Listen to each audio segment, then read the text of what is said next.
C'est un plaisir de vous servir, chers téléspectateurs. Bienvenue à ces derniers numéros de votre émission C'est politique dès la semaine. Merci de votre confiance renouvelée sur les antennes de la 10e rue télévision. Vous le savez bien, cette émission démarre toujours par la lecture des journaux, justement pour vous donner l'idée de ce que nos confrères de la presse écrite ont justement écrit pour vous, surtout amoureux de la lecture. Nous lisons pour vous faire lire. Merci. Un avis s'invite. On va prendre la trompette qui est les quotidiens d'investigation et de libre-échange qui titre Retour forcé sur la scène politique, le PPRD défie l'autorité de l'État. IGF, Jules Alinguete remercie les chefs de l'État et félicite son successeur. Kinshasa, les VPM Chabani lancent des travaux d'urgence contre l'érosion Ngaliema. Guerre dans l'Est de la RDC, l'Union africaine encourage un processus de paix coordonné et inclusif. Dans les Maniema, les présidents de l'Assemblée provinciale destitués. On va prendre comme ça un autre confrère, il s'agit comme ça d'African News qui titre à son tour FPI, agents et cadres en formation sur la gestion axée sur le résultat. On va poursuivre la lecture des titres. L'histoire n'oublie rien. Les hauts fonctionnaires qui a placé l'IGF sur l'orbite ces 5 dernières années est honoré l'ère Félix Tshisekedi, admis à la retraite après 37 ans de bons et loyaux services. L'intraitable Alinguete passe la main. Qui est Christophe Bitasimoa, les successeurs d'Alinguete à l'inspection générale des finances. Fumée blanche au Vatican, Robert Francis Prévost, un cardinal américain créé par François en 2023, lui succède. Léon XIV, le nouveau pape, vient des USA. On va poursuivre avec la prospérité qui titre à son tour. RDC, Félix Tshisekedi félicite et salue la vision prophétique du pape Léon XIV, s'exclame la consoeur. Nos amis de la presse écrite, on vous aime bien. Allez, on va poursuivre.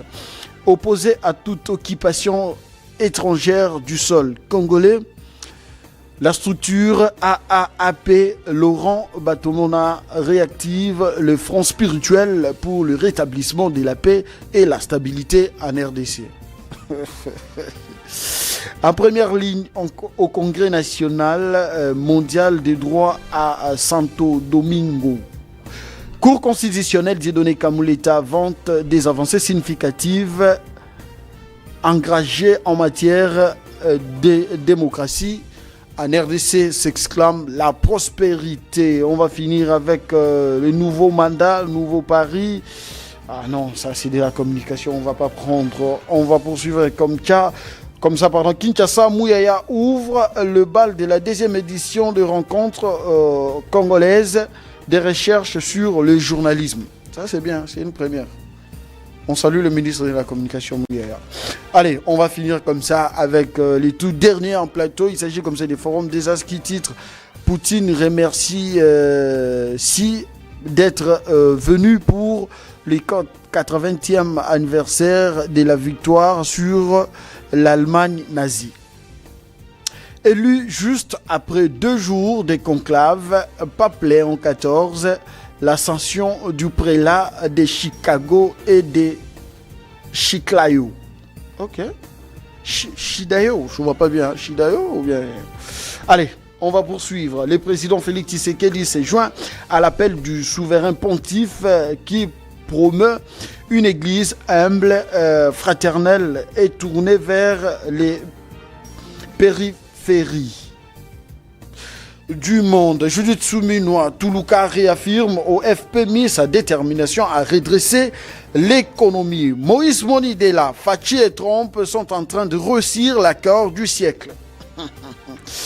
Dans une interview accordée, Martin Fayoulou, dernier d'ailleurs du programme de cette émission, C'est politique. On va démarrer avec Christophe Kabea, qui a accepté de répondre à notre invitation. Christophe, je vous donne ce titre, Fayoulou, qui s'est dit prêt à collaborer avec Félix Tshisekedi. Bonne nouvelle.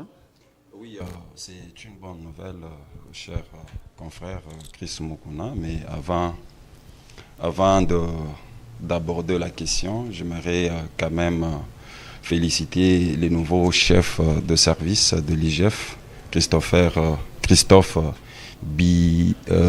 Bitassi-Moi, et saluer aussi le travail remarquable qu'a fait son prédécesseur, Jules Alinguete, malgré que les critiques vont dans tous les sens.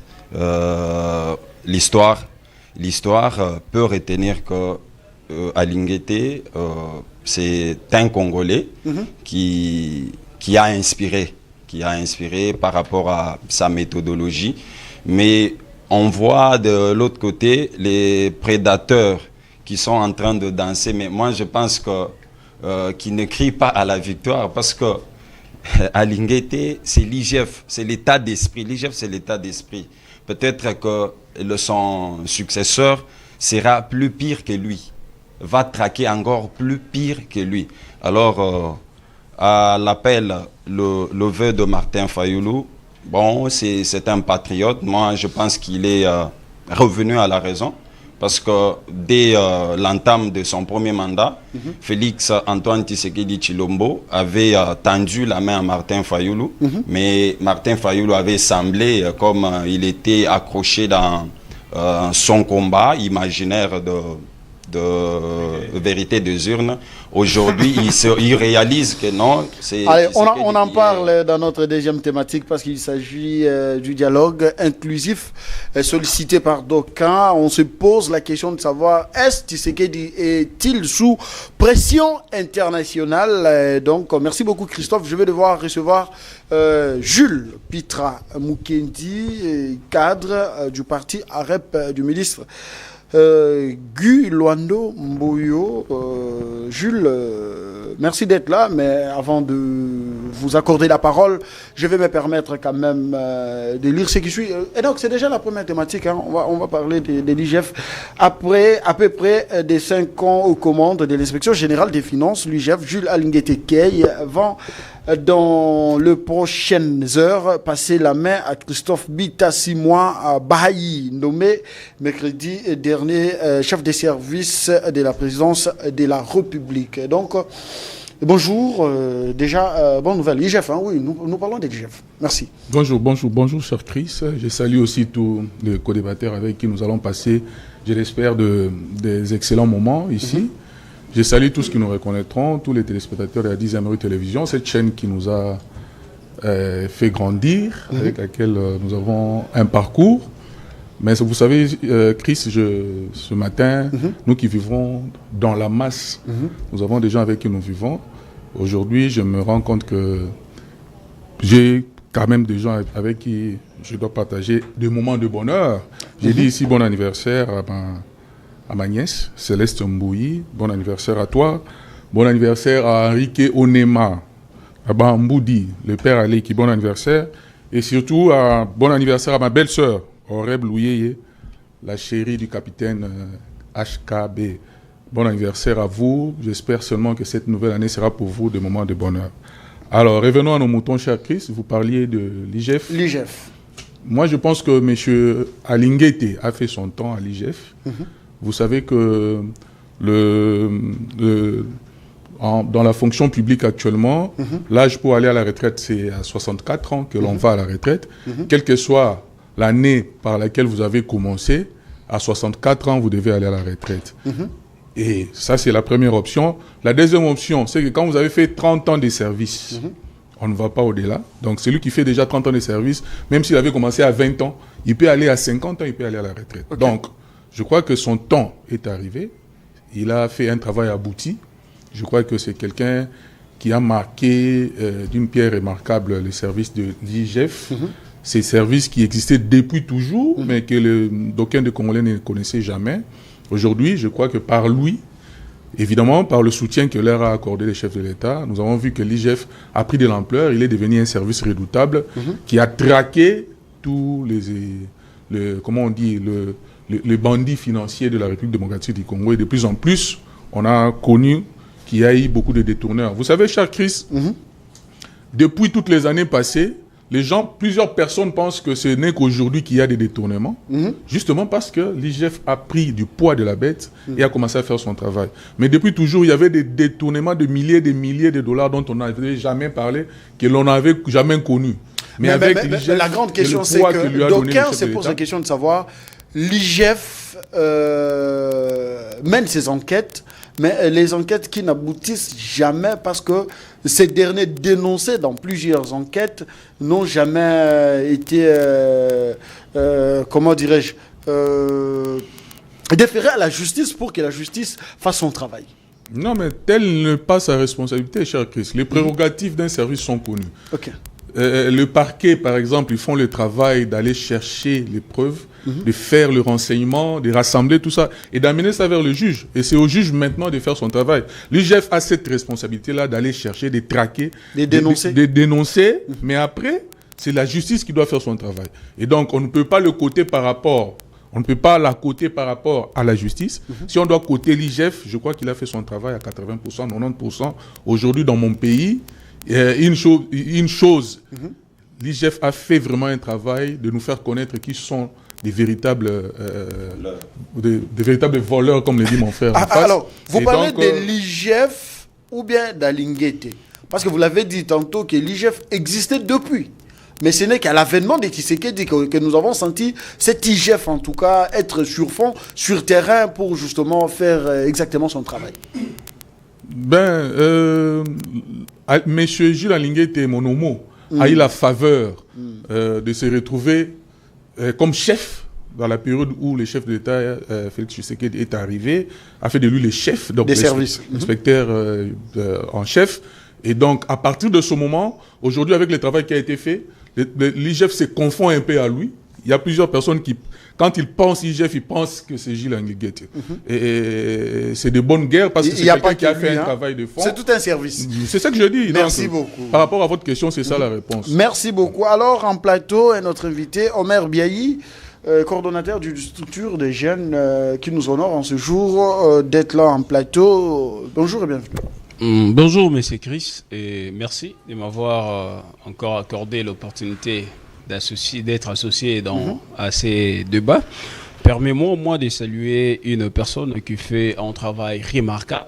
Et je salue le coordonnateur de tous les combattants financiers, M. Charles Kankou, qui aspire aussi à de hautes fonctions de ce pays.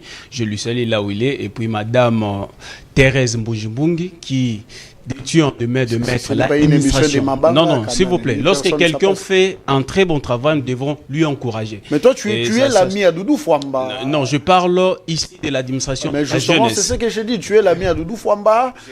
Nous l'avons dit récemment en plateau ici que Gilles Alinguete était justement en train de chercher comment intégrer le gouvernement via ce ministère des Finances. Voyez-vous aujourd'hui Fouamba être en insécurité parce que Gilles vit maintenant en tant qu'électron libre et il a 70% d'intégrer le gouvernement via ce ministère des Finances. Je vais y arriver, mais je ne vais pas répondre de la manière dont vous attendez au moins ma réponse. Mais permettez-moi moi de dire une chose. Il y a beaucoup de gens qui encouragent aussi beaucoup de ministres qui font un travail remarquable dans ce gouvernement. Mais ils oublient vite une monitrice qui coordonne au moins ces gouvernements, Madame Judith Soumino. Elle fait un travail remarquable et puis c'est grâce aussi à elle que des choses sont en train d'avancer. Vous me mettez mal à l'aise, hein?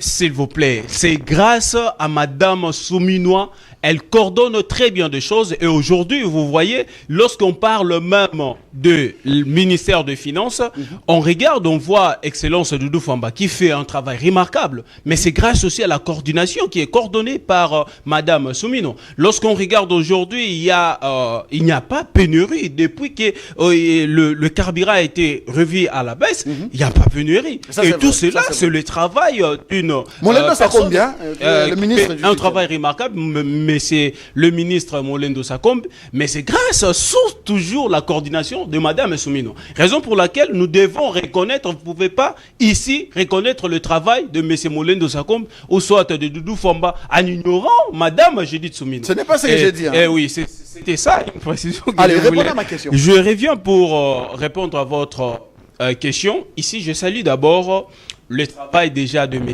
Jules Alinguette, qu'il a fait dans ses services depuis longtemps. Mais moi, depuis longtemps, je n'ai jamais été d'accord avec lui dans sa façon de faire des choses. Comment? Je m'explique. Sa méthode, ça me mettait mal à l'aise beaucoup plus. Pourquoi? Parce que l'UGF doit faire le travail, enquêter, amener le preuve et après aller déposer auprès de la justice. C'est la justice qui doit faire son travail. Mais on a remarqué avec M. Gilles Alinguette, c'était beaucoup plus de publicité. Jusqu'en allant même traiter, enlevant même la présomption d'innocence d'une personne. Déqualifier directement même des gens de voleurs avant que celui-là passe à la justice. Et c'était le travail réellement de faire un travail de fond, d'aller déposer les dossiers auprès de la justice. C'était au juge, au moins, de venir maintenant nous dire réellement qui est coupable et non. Parce qu'il y a beaucoup de dossiers, je peux vous en citer beaucoup, qu'il a fait de publicité. À la fin du compte, rien du tout de personnes ont été innocentées. Raison pour laquelle nous demandons à celui qui lui succède de faire réellement le travail de l'UGF, c'est-à-dire d'enquêter, de chercher toujours des preuves. À son tour, il doit aller auprès des juges, auprès de nos cours pour déposer. Pouvez-vous nous rappeler ici la mission de l'IGF? L'IGF est là, rien pour contrôler d'abord tout, je peux dire les entreprises publiques, les ministères, faire un travail pour que le travail, le finance publique soit réellement utilisé en bon escient. Et l'UGF est là pour aussi coordonner, faire en sorte que des choses puissent marcher dans la norme, surtout ce qui regarde le finance public. Et l'UGF est là aussi pour enquêter, pour chercher là où il y a des pavures, les gens qui font mal leur travail, de constituer un dossier, s'il y a des cas de détournement, j'allais dire, d'amener ces preuves auprès de la justice. C'est la justice maintenant qui va appeler la personne pour essayer un peu d'établir sa culpabilité. L'IGF n'est pas un juge, n'est pas un lié pour juger les gens. Merci. Raison pour laquelle nous appelons à celui qui a succédé M. Gilles Alinguette de bien faire le travail, de ne pas se livrer dans le populisme, dans des choses qu'on a décriées à l'époque de M. Gilles Alinguette. Bon vent, félicitations. On vous entend partout, que vous fassiez plus que M. Alinguette. Et donc, gardez toujours la barre au-dessus pour que l'image de l'IGF ne puisse pas justement rabaisser, permettez-moi ces termes. Et donc, Jules a fait son temps. Un fils maison, Jules a commencé l'IGF jusqu'à ce qu'il soit élevé au rang de chef de service. Et par père, le chef de l'État a vu que les gars devraient se reposer. Chose faite, Christophe prend la main. Et donc, nous allons lire entre les lignes pour voir exactement si Christophe Bitasimoa sera à la hauteur de cette mission dans ses services. Erlen Kassongo, vous qui maîtrisez au moins des questions techniques liées aux finances et tout ce qui va avec, Bissimoa, j'allais parler de Bissimoa, Bitasimoa, allez, Christophe Bitasimoa, qui remplace Alinguette à l'IGF, un fils maison aussi, voyez-vous les gars faire plus que Gilles Alinguette? Oui, merci beaucoup Chris. Je commence d'abord par te remercier pour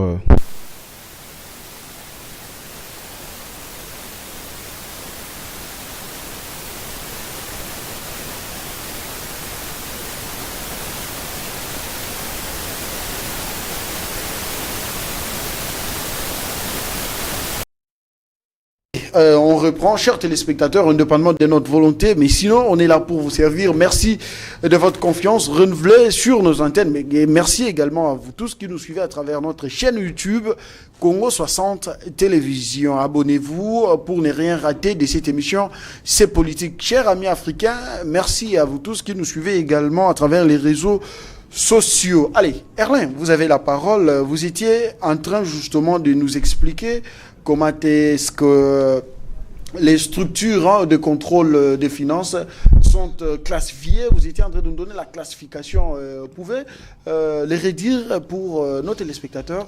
Vous avez fait allusion à l'Assemblée nationale, à la Cour des comptes. Exactement. Et l'IGF qui vient en 3e position. Oui. Je disais que, merci Chris, je disais que il y a les instances ou encore les juridictions de contrôle des finances publiques sont classifiées ou catégorisées. Nous avons en premier lieu les contrôles, l'Assemblée nationale qui fait les contrôles parlementaires.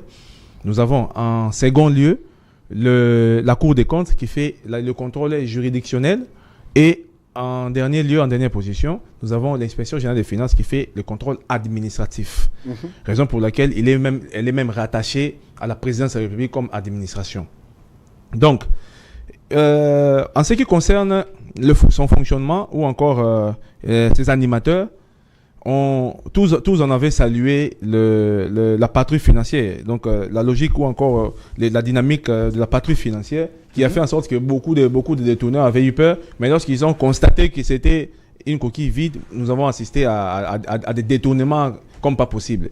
Et c'est elle-même l'IGF qui les dénonçait. Ça ne vient pas de moi ni de qui que ce soit ici, c'est l'IGF elle-même, donc c'est l'inspection qui les dénonçait. Les successeurs de Jules Alinguete, c'est un monsieur pour qui j'ai beaucoup d'estime et beaucoup de considération, que je salue déjà, monsieur, mon général Christophe Bitassi, moi. Bon vent en vous. Le nouveau patron de l'IGF. Le nouveau patron de l'IGF. Je suis parmi ceux qui croient en vous, parmi ceux qui croient que vous allez bien faire les choses. Et bien qu'il y aura des implications politiques, en tout cas, je l'ai dit, il y aura des implications politiques et cela risque d'affecter, si vous vous laissez emporter par ce vent-là, vous risquez d'échouer complètement ou encore lamentablement dans vos missions. Fils maison? Oui, un fils maison. Il fut secrétaire général aux finances. Okay. Et dans son parcours, il a été secrétaire général à l'économie nationale, et secrétaire général pendant plusieurs années aux finances, et puis secrétaire général à l'industrie. Il est également membre du conseil, comment on appelle, conseil économique? Non. Membre du conseil, je crois, conseil administratif, voilà. Okay. Membre du conseil administratif de l'ANAPI. Agence nationale de promotion de l'industrie, oui. Il est également membre du conseil d'administration. Donc, c'est un monsieur qui s'y connaît et surtout il est également, bien que les diplômes ne représentent plus rien dans ce pays, parce que ce sont les plus hauts diplômés de ces pays qui ont détruit le pays. Vraiment. Oui, mais au moins, c'est un docteur en économie, qu'est-ce qu'on peut s'attendre orientation, développement. De Christophe à la tête de l'IGF. Un contrôle sévère, il y aura ceux qui ne les connaissent pas encore. Ceux qui ne les connaissent pas encore, je vous dirais, ne voyez pas ce visage-là mou. C'est un monsieur très rigoureux et en même temps très rigoureux et en même temps très dangereux.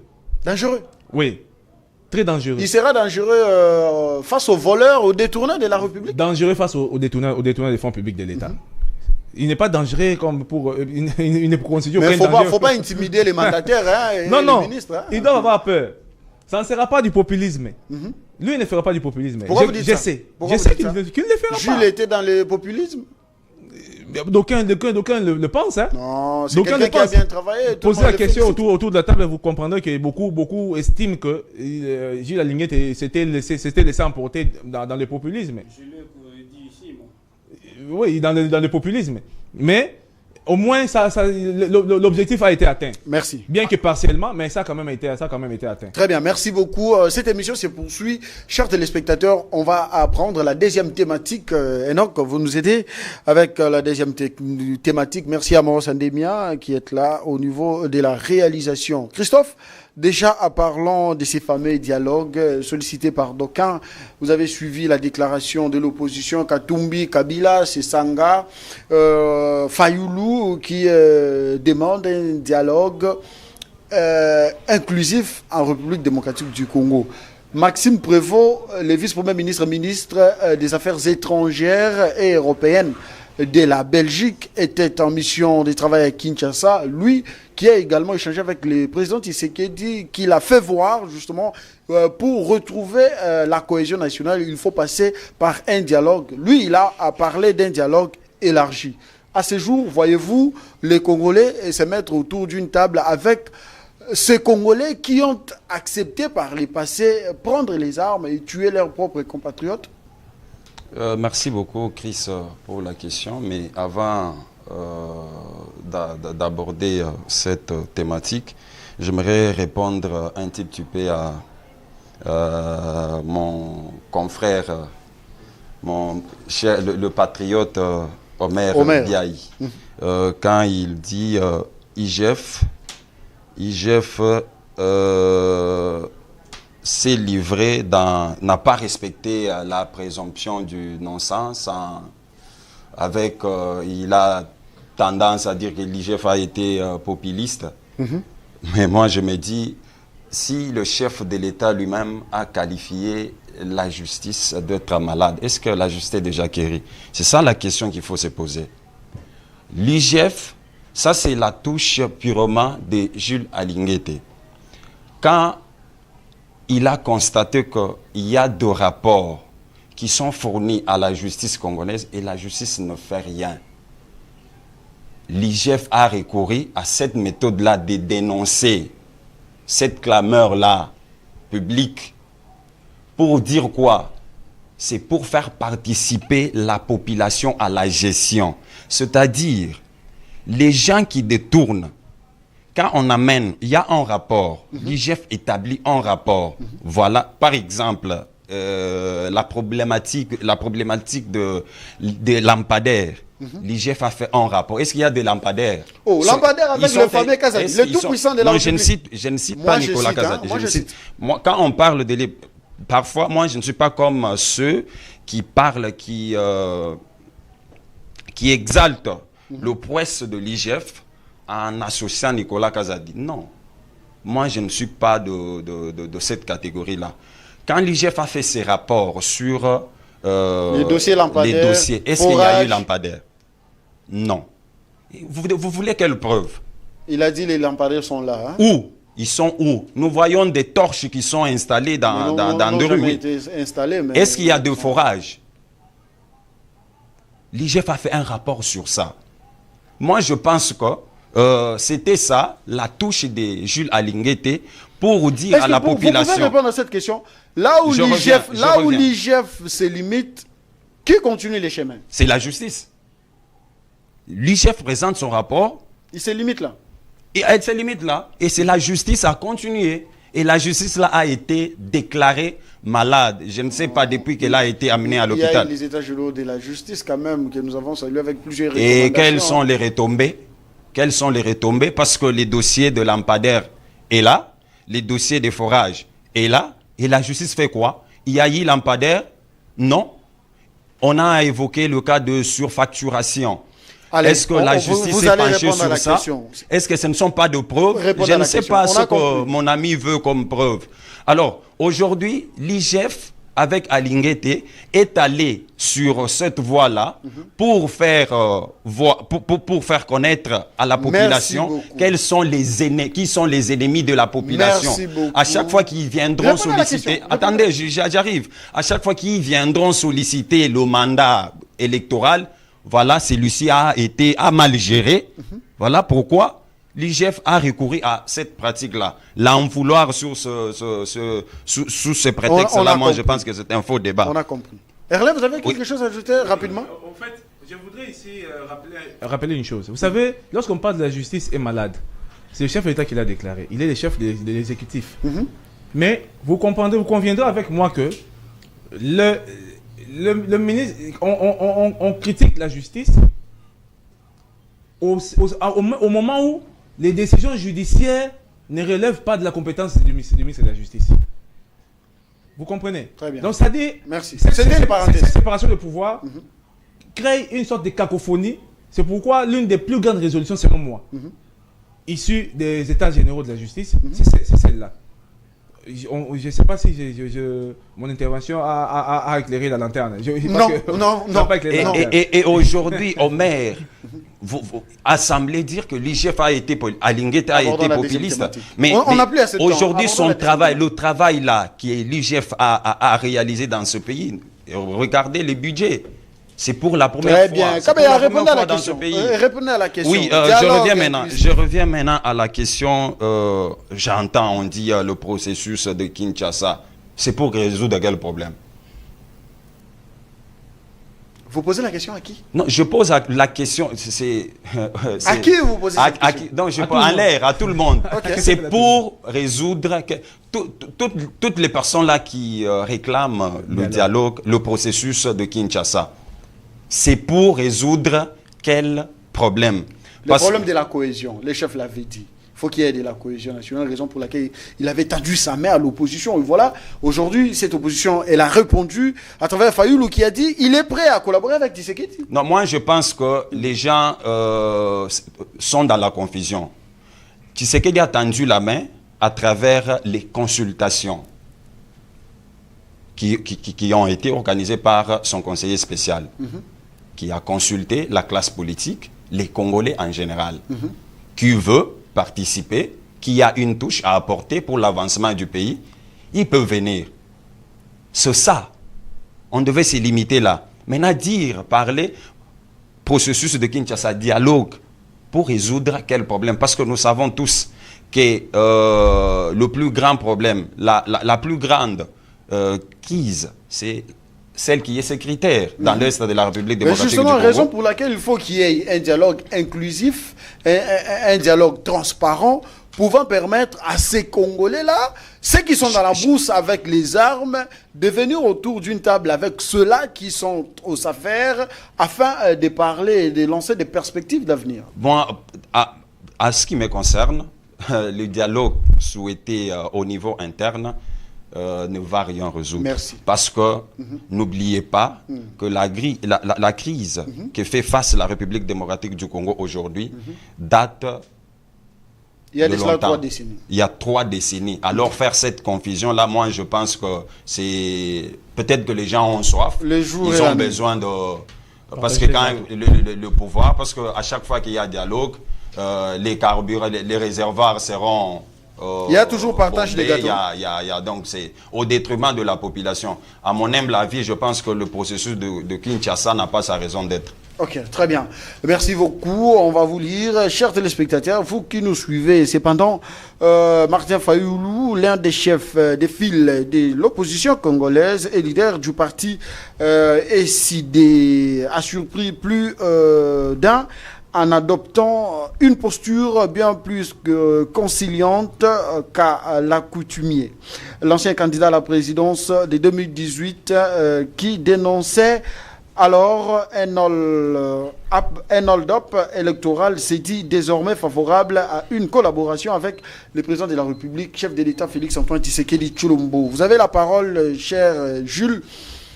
Bonne nouvelle, hein, quand même, Fayoulou qui s'est ressaisi, hein, il a quand même pensé, il a vu que Tshisekedi était son frère de tout le temps, Tshisekedi qui, par le passé, avait un cœur ouvert à l'endroit de son frère, et aujourd'hui, Fayoulou s'est ressaisi. Est-ce qu'il a compris qu'il était mal entouré, voir Katumbi et Kabila dans son circuit, cela représentait un danger pour lui, et il a fait un comeback pour justement se prononcer, lancer un message à Félix Tshisekedi. Parce que nous parlons cohésion nationale. Merci beaucoup, cher Chris. Moi, je crois que, en fait, j'ai plutôt un regard à 2 volets. Le premier volet, c'est que chaque fois qu'on veut parler des dialogues inclusifs, c'est justement parce que les gens qui sont dans l'opposition, peut-être qu'ils ne se retrouvent pas par rapport au pouvoir, et ils veulent de chercher à tout le monde, de toutes les façons, comment rejoindre le pouvoir. Je ne sais pas si on peut appeler ça une jurisprudence désormais dans mon pays, où quand quelqu'un est dans son mandat, il est en train de vivre, de réaliser sa vision, il faudra que les opposants se rallient même aux tueurs des Congolais pour créer des mouvements qui vont rappeler tout le monde autour d'une table, pour qu'on s'assied encore sur la même table et qu'on fasse un peu ce que mon frère était en train de dire, trouver encore du carburant, parce qu'apparemment les gens se sont essoufflés. Ça sera désormais un malheur pour mon pays parce que vous voyez que les gens qui viennent s'asseoir sur la table, ce sont des gens qui tuent les Congolais. Mais Donc ce il dialogue faudra aura tuer... un but, Gilles. Ce dialogue aura un but dans le sens où même la communauté internationale, l'Occident nous pointe du doigt pour nous dire ce qui se passe dans l'Est de la RDC, c'est un problème interne, d'où il va falloir vous mettre autour d'une table. Raison pour laquelle il est quand même nécessaire ce dialogue. Vous et moi, on sait que le problème qui se passe à l'Est de la RDC, ce n'est pas un problème interne. Nous savons que les prédations viennent d'ailleurs. Ce sont des appétits gloutons de nos ennemis qui avaient toujours orchestré des histoires. J'avais toujours dit ici sur cette table. Les bailleurs de fonds sont là-bas. Ils engagent des gens. Le Rwanda, les Rwandais prennent des sous-traitants au Congo pour réaliser ce qu'ils sont en train de réaliser, pour des buts que nous tous nous savons. Et aujourd'hui, j'avais toujours dit, les chefs de l'État ont engagé des discussions à 3 niveaux. Il parlait avec les bailleurs de fonds, il veut parler avec le Rwandais et il veut parler avec ceux qui sont en train d'instrumentaliser les choses ici chez nous. Alors, que vient faire encore Fayoulou, Katumbi et autres, alors que eux, leur place se trouve au niveau des élections. Il fallait participer aux élections, se trouver sa place et être ce que vous voulez être, au lieu de venir chercher des chamboulements. Je ne suis pas ici en train de donner le point de vue du chef de l'État. C'est à lui qui revient le pouvoir discrétionnaire de pouvoir décider s'il y aura dialogue inclusif. S'il le pense, ça, je ne suis pas dans sa tête. Mais ce que moi je pense, c'est qu'on ne doit pas ici continuer à blanchir ceux qui tuent le Congolais. Parce que qu'est-ce qui va arriver ? Il faudra faire l'amnistie à tous ceux qui ont tué des Congolais, plus de 8 000, 10 000, 20 000. Ils vont revenir ici pour diriger. Celui qui aura le pouvoir demain, on va encore s'allier contre lui pour chercher à créer un problème pour qu'on vienne encore. Et ces problèmes-là, comment on les cherche ? On tue des Congolais et des Congolais par des milliers. Est-ce qu'il faudra continuer sur cette voie-là ? Moi, je crois que ce que le chef de l'État a trouvé comme solution aujourd'hui, c'est la meilleure. De pouvoir créer un grand contrat.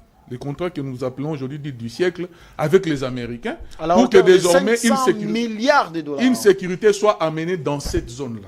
Je crois que quand la sécurité sera faite dans cette zone-là, parce que c'est la zone la plus, riche actuellement de notre pays, dès qu'on mettra une sécurité, ce qui est assuré. Mais d'aucuns fustigent l'appel ou soit l'approche de l'Amérique dans cette crise dans l'Est, comme quoi là où l'Amérique est passée dans des crises pareilles, n'a jamais trouvé de solution. Pourquoi la RDC emboîte ses pas qui ne trouvera pas assez grande cause, entre guillemets, pour certains? C'est une accusation infondée. Je crois que des pays comme le Japon se sont développés avec les États-Unis. Les pays du pétrole, aujourd'hui, connaissent une ascension fulgurante avec le soutien des États-Unis. Moi, je crois que c'est à vous, chez vous, vous qui êtes propriétaire de vos minéraux, de vos richesses, de pouvoir installer une politique qui va vous aider à sortir de votre situation de difficulté. Parce qu'ils viennent pour le business. Ils viennent pour le business seulement. Ils ne viennent pas pour, je ne sais pas, pour vous dorloter ou vous amener au dos. Non, ils viennent pour le business. C'est à vous de créer des mécanismes de contrôle et de suivi qui vont faire à ce que vous soyez sécurisés et que vous tirez gain de cause totalement de la coopération que vous allez faire avec ces pays-là. Donc moi, je crois qu'aujourd'hui, les chefs de l'État ont trouvé la clé. C'est pourquoi, d'ailleurs, vous avez vu que tous les autres commencent à accourir pour chercher à ce qu'il y ait un dialogue, pour que tout le monde essaie un peu de se retrouver, parce qu'ils se rendent compte que désormais, ce qui payait hier ne va plus, désormais ne va plus payer, parce que Cop est Koufi. Comme on dit chez les Kinois, Cop est Koufi. Donc maintenant que Cop est Ligné Koufa, il faut que nous aussi, on se retrouve déjà, pour que pendant que ce deal-là sera fait, que nous aussi, on ait déjà des positions. C'est qui, je ne pense pas, c'est comme ça que je dis. Moi, je ne soutiens pas l'idée du dialogue, mais je ne suis pas dans la tête du chef de l'État. S'il pense qu'il doit le faire en tant que garant du bon fonctionnement des institutions dans le pays, s'il peut le faire, il peut le faire. La toute dernière question, je vous la pose à vous. Donc, nous avons besoin de votre avis. À l'heure actuelle, est-ce le dialogue inclusif élargi, parce qu'il va falloir inviter ceux-là qui sont dans la brousse, Nanga et Kabila pour Kinshasa, qui est dans l'armée, les appeler, les approcher, s'asseoir autour d'une table pour qu'il y ait cette cohésion nationale. Selon vous, le dialogue est-il opportun à l'heure actuelle? Mais j'étais en train de dire, si cher Chris, il n'est pas, à mon sens, le dialogue n'est pas opportun. Très bien. Parce que le problème, c'était l'Est du pays. Dès que l'Est sera sécurisé, je ne vois pas quel sera encore... Merci beaucoup. Bien, vous avez la parole. Je poursuis toujours dans ce qu'a dit Martin Fayoulou. Il déclare ce qui suit. Je suis congolais, il est congolais. Donc il fait allusion au chef de l'État. Il est congolais. Fayoulou dit, j'accepterai les résolutions qui sortiront de ces dialogues parce que j'y contribuerai, a affirmé l'opposant congolais. Merci Chris pour cette question, mais permettez-moi de revenir un tout petit peu sur ce que mon frère en face avait dit. On n'a plus assez de temps. Nous ici, moi personnellement, je n'ai pas refusé le travail de l'UGF et incarné à l'époque par M. Gilles Alinguete. J'ai tout simplement dit ici que M. Gilles Alinguete n'était pas qualifié pour commencer à indexer et puis à citer nommément des gens de l'air qualifiés de voleurs au moment où les gens-là ne sont pas passés encore devant leur juge naturel. Son travail, c'était de constituer un dossier, d'amener ça. Et c'était là-bas. Merci. Mais ce n'était pas Allez, à lui de répondez à la commencer question. à qualifier les gens. Là, on ne peut pas. On ne peut pas. Et effectivement, je prends l'exemple, par exemple, de Matata Pogno, je le cite nommément. Et à un moment aussi, M. Nicolas Kakazadi, effectivement, si vous n'avez pas cette vidéo, je vais vous envoyer même à la fin de cette émission. Il a parlé de Bokangalo. S'il vous plaît. Il a cité nommément les Donc gens. il était innocent selon vous. Est-ce que moi, je l'ai dit? Je n'ai pas dit ici qu'il était innocent, bien il est innocent. J'ai dit tout simplement c'est à la justice. La manière dont Jules C'est à la faisait le justice. travail. La justice s'est saisie du dossier et voilà aujourd'hui où nous en sommes. Ce n'est pas mon problème. Moi, je reste dans le principe. Lorsque nous sommes dans une république où nous voulons être réellement, nous devons respecter aussi les lois de cette république. Et ce n'est pas M. Gilles Alinguete de commencer à nous dire qui est voleur. Merci qui beaucoup, n'est- on a compris. Je reviens. Non, vous êtes les défenseurs Vous le d'Alinguete. défendez ici, c'est comme ça. Attendez, faut pas dégager l'émission. Allez-y. Je reviens pour le dossier. Je vais ici d'abord rassurer tout Congolais. Parce que j'ai attendu certaines personnes commencer à dire même qu'il y aura mixage, brassage dans l'accord que le chef est en train de signer là-bas en États-Unis d'Amérique. Ici, je rassure tout Congolais qu'il n'y aura pas cette question de brassage et mixage. Pourquoi? Déjà sur le premier mandat du chef de l'État, Félix Antoine Tshisekedi Tshilombo, il y a eu une loi à l'Assemblée nationale qui abrogeait même tout cela. Pour que cela puisse arriver encore dans notre pays, il faudra encore entrer au Parlement, enlever cette loi. Lorsqu'il y a déjà une loi qui interdit cela, et vous ne pouvez pas passer outre que de revenir d'abord à la même assemblée pour enlever cette loi qui a été adoptée déjà dans notre Assemblée nationale. Que tout Congolais soit rassuré d'abord sur ces points-là, il n'y aura plus. Et maintenant, je parle de ces dialogues. Ici, il y a le dialogue des Doha. Et vous êtes sans ignorer, le pourparler, processus des Doha, vous êtes sans ignorer qu'on avait fait appel au prélat catholique et puis ECC, ils étaient là-bas. Et selon mes sources, ils étaient là-bas tout simplement pour expliquer. On a eu quelques éléments parce que c'est l'église catholique et c'est ceux qui ont consulté M. Fayoulou. Ils sont même partis trop loin d'aller consulter même des rebelles, des gens qui ont eu des armes pour tuer nos propres frères congolais aujourd'hui. Ils ont maintenant exposé ce que les autres là demandaient réellement. Ils ont dit dans le processus des Doha, ils vont prendre en compte quelques éléments proposés déjà par M. Fayoulou et d'autres opposants. Et ici, moi, la grande question, c'est le problème de la paix dans la partie est de notre pays. Et lorsque c'est pour parler de l'États-Unis, nous allons signer ça avec le Rwanda. C'est le V que le chef de l'État a toujours dit. Il ne peut pas se mettre en même table avec le patron. Le patron de gens là que vous connaissez très bien. Aujourd'hui, si le Rwanda retire rien que son soutien, moi et vous, on est conscient que M. Nanga ne peut pas tenir même 2 minutes. C'est pour cela, la problématique aujourd'hui, c'est de finir d'abord là. Et lorsque cela sera conclu, personne encore parlera de ce problème, de la partie est de notre pays. Nous voulons une paix définitive. Mais lorsque vous nous ramenez pour dire que ça soit autour d'une table, mais je me pose la question, si on se met autour d'une table avec M. Fayoulou ici à l'intérieur, et là-bas les gens là cessent de tirer, Est-ce que M. Fayulu a des armes et pour dire que non, je vais maintenant laisser tout pour faire avancer la République? Pas du tout. Le problème ici, c'est de finir ce que le chef de l'État a commencé. Nous devons, nous tous, le peuple congolais, le soutenir dans cet élan qu'il a déjà pour mettre fin à cette problématique, aux atrocités que nos frères de l'Est ont beaucoup peiné. Ils continuent toujours jusqu'à ce jour d'aujourd'hui. Et le dialogue interne, pour moi, ce n'est pas opportun parce que ça n'apportera aucune solution. Le vrai problème, c'est là où ça se passe aujourd'hui. C'est le Rwanda qui soutient tous ces gens-là qui ont aujourd'hui des armes pour tuer nos frères congolais. Dès que cela sera conclu, et je vous rassure, mon frère Chris, il y aura une paix définitive cette fois-ci, parce que c'est ça le souci primaire même du président de la République. Merci. Allez, Kassongo, vous avez la parole. Vous allez justement... c'est vous qui allez clôturer l'émission. Je vous repose la même question. Pour moi, je trouve cette nouvelle la bonne d'ailleurs. Je le disais, j'ai posé cette question à Jules. Fayulu s'est senti dans l'insécurité de s'entourer de Katumbi et Kabila. Hier,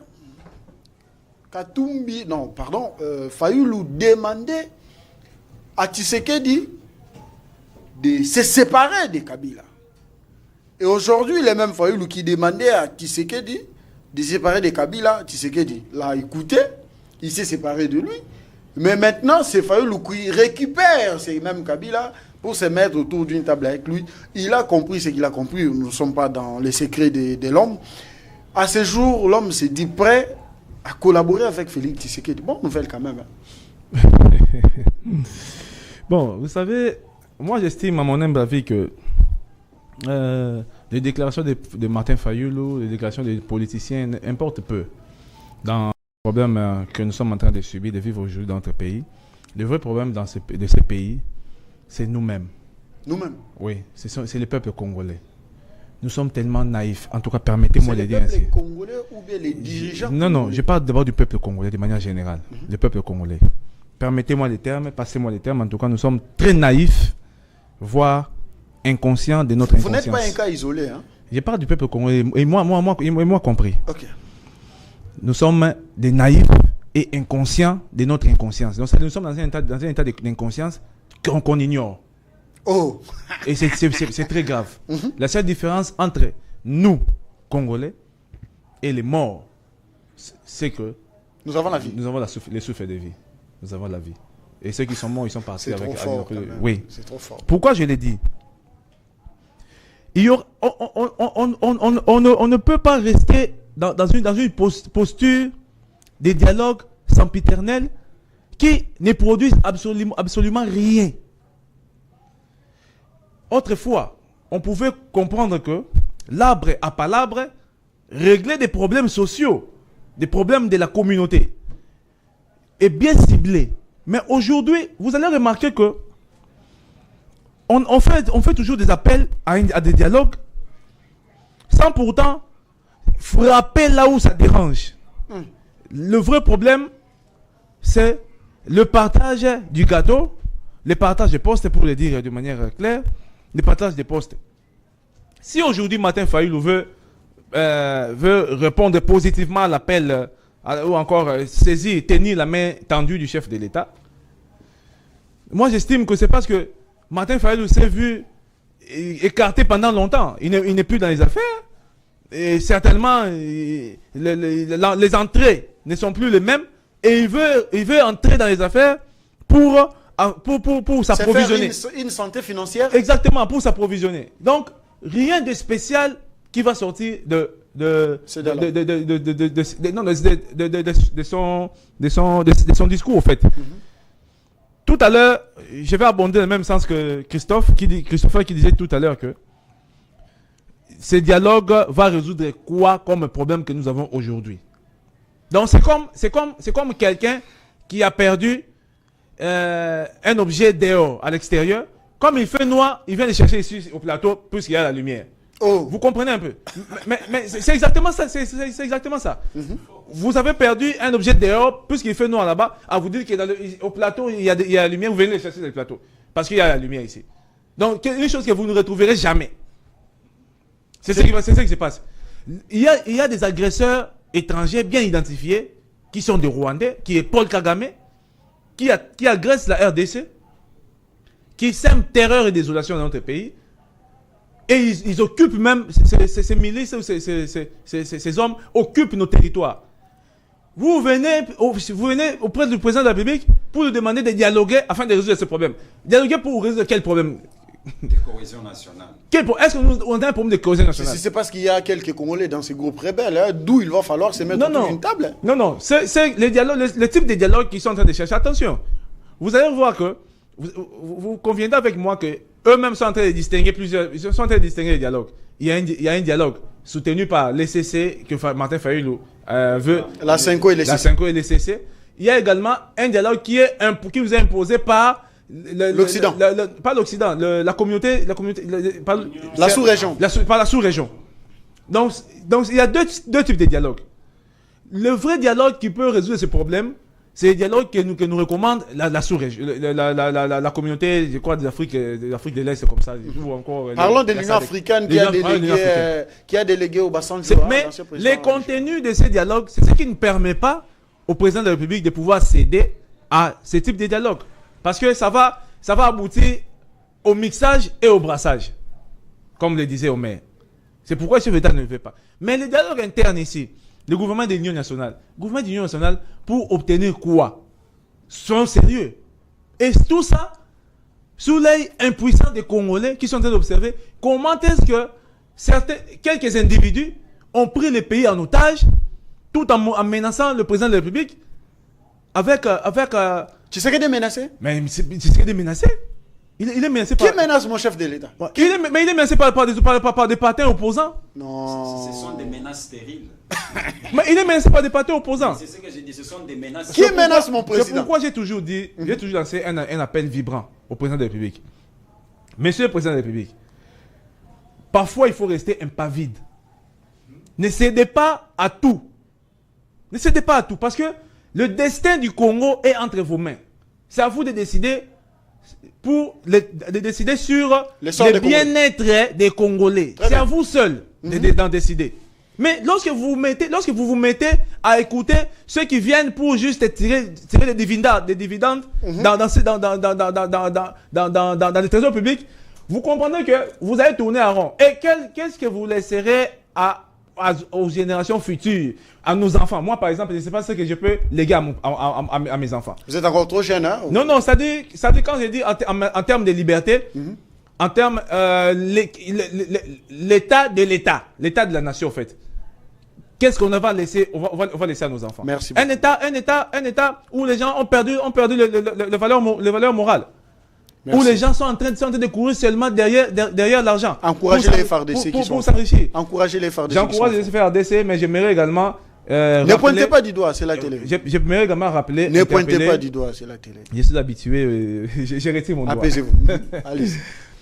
On apprend que il y a une catégorie des FARDC qui sont en train d'attaquer les Ouazalendo.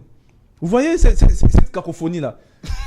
Mais c'est pourquoi j'ai parlé ici tantôt. Il y a aussi deux Ouazalendo.